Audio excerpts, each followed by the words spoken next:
My name's Eli, I'm 28, and I'm the oldest of three. Growing up, I was the quiet one, the helper, the one who kept peace at the dinner table, took the blame for broken things I didn't break, and stayed invisible when our parents were too tired to deal with more chaos. My younger sister, Hailey, 2 years younger than me, was the opposite. Loud, dramatic, emotionally explosive. If you breathed wrong around her, she'd make a federal case out of it. Our baby brother, Nate, mostly kept to himself and played the peacemaker, but somewhere along the way, he figured out how to vanish entirely when things got tense. Meanwhile, I stayed. I always stayed. So when Hailey got engaged, it wasn't a shock that she made the entire thing a spectacle. There were 6 different announcements, one for each social media platform. A surprise proposal with a hired photographer.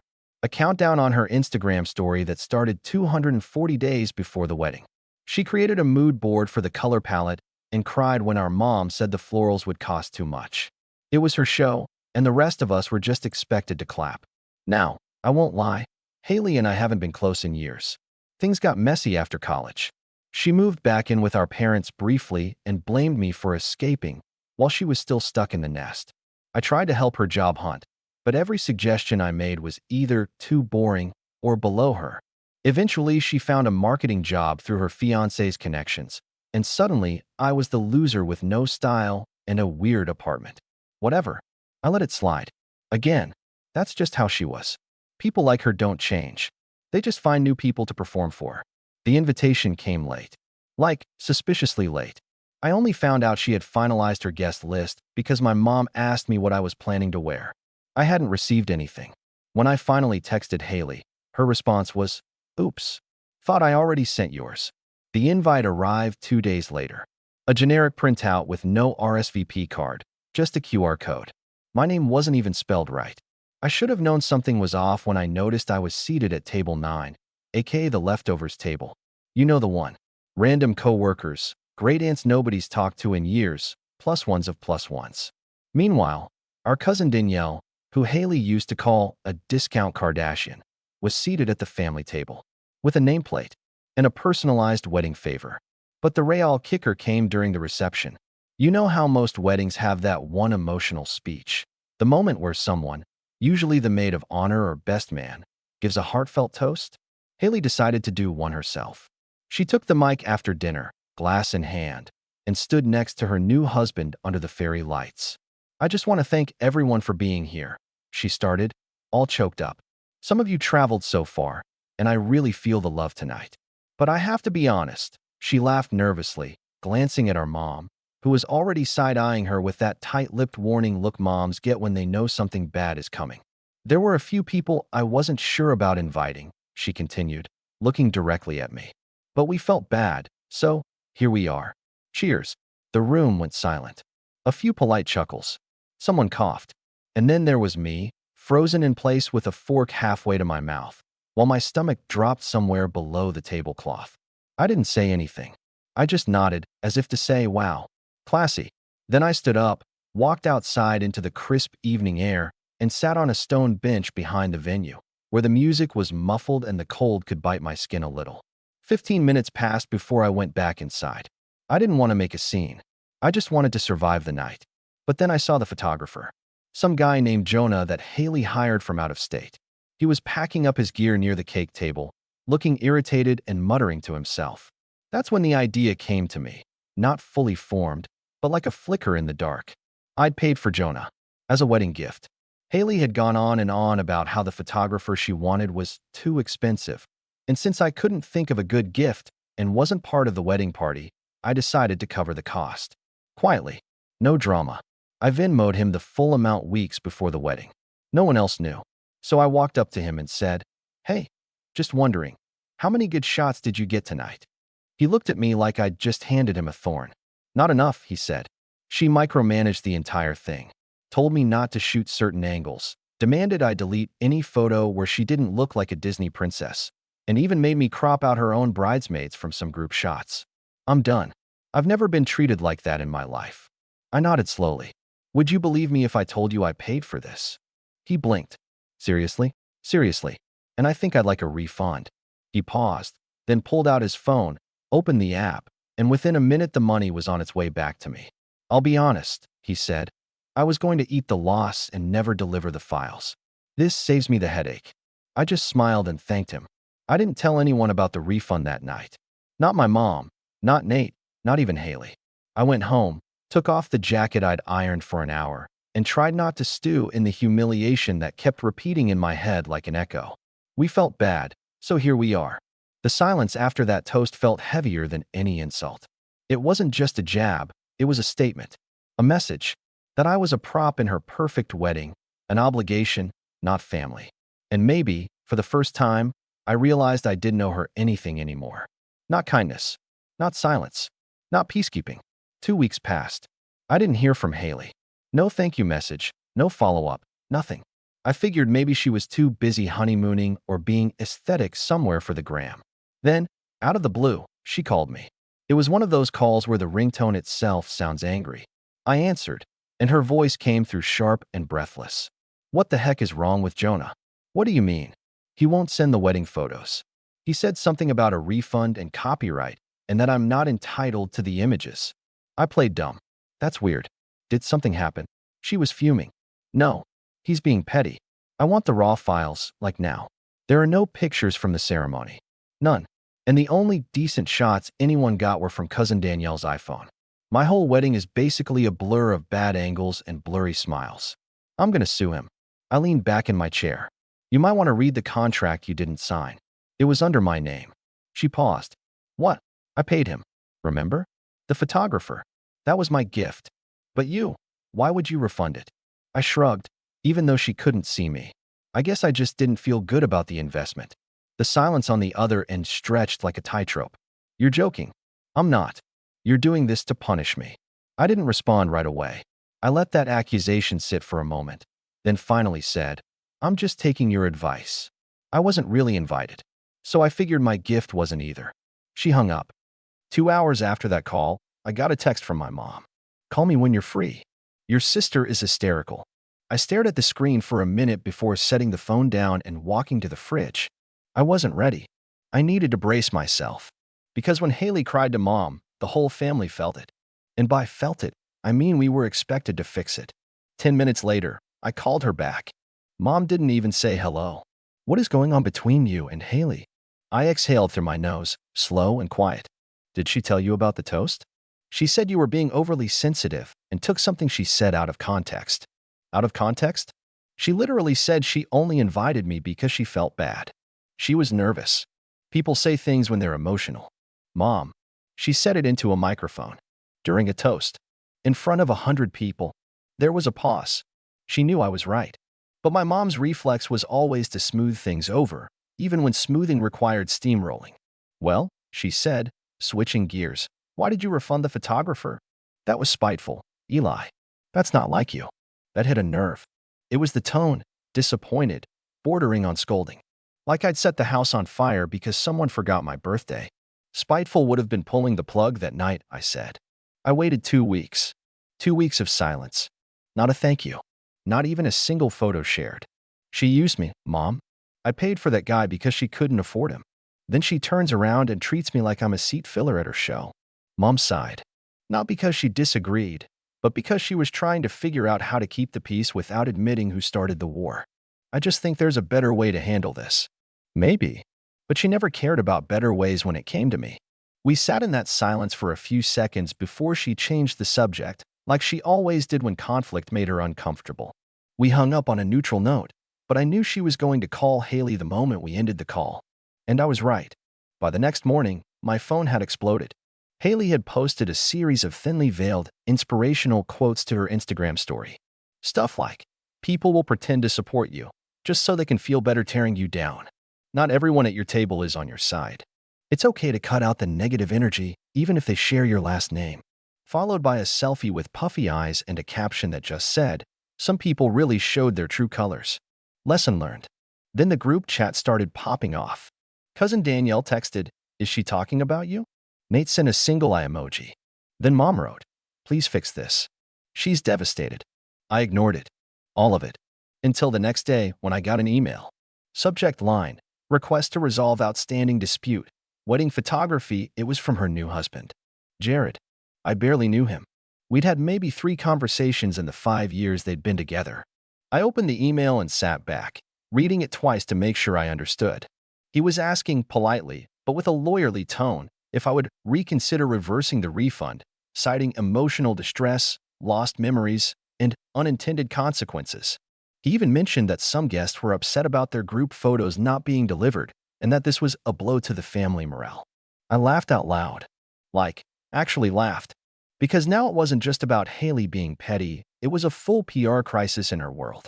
She hadn't just lost her wedding photos. She'd lost the narrative. This wasn't just a wedding for her. It was her Super Bowl, her masterpiece, her curated, highly filtered fairy tale. And without those photos, she had no proof. No Pinterest album.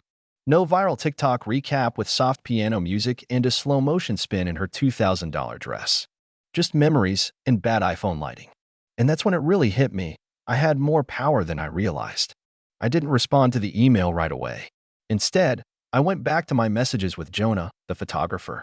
We'd exchanged a few texts since the refund, mostly casual stuff. He seemed relieved to be out of the whole thing. I texted him, "Hey, quick question. You still have the photos?" He replied almost immediately, "Yeah, I didn't delete anything. Why? Would you mind sending them to me? Just in case."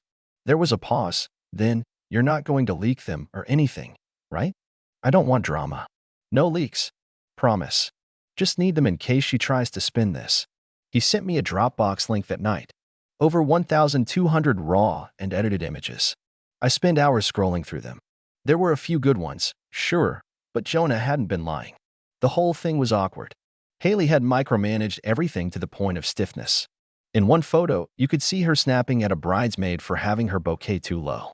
In another, she was adjusting her hair with a scowl mid-walk down the aisle. Jared looked half asleep in most of them. The guests looked bored. Honestly, if she'd just let Jonah do his job, she might have had the fairy tale she wanted.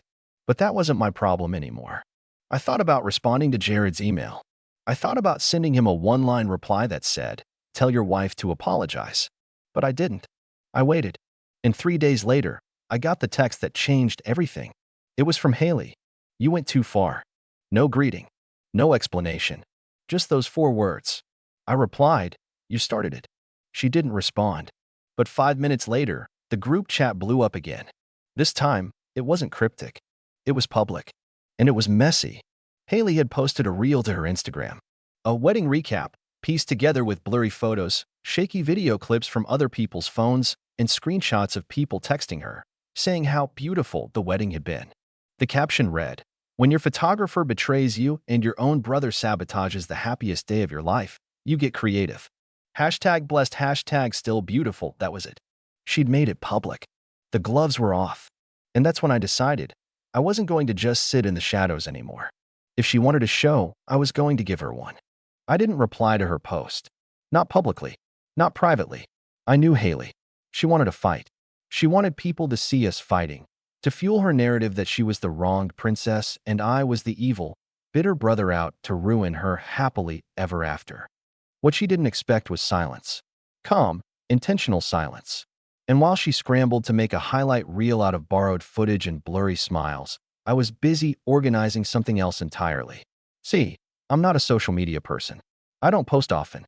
My last Instagram post before all this was a dog I helped foster almost a year ago. But when you work in digital design like I do, you learn how to make things look clean, sharp, and, most importantly, professional. You learn how to tell a story through visuals.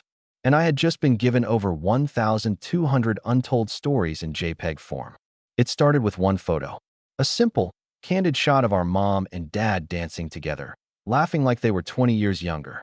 It was taken from the side, under the canopy lights, with a perfect warm glow. It wasn't posed. It wasn't stiff. It was real.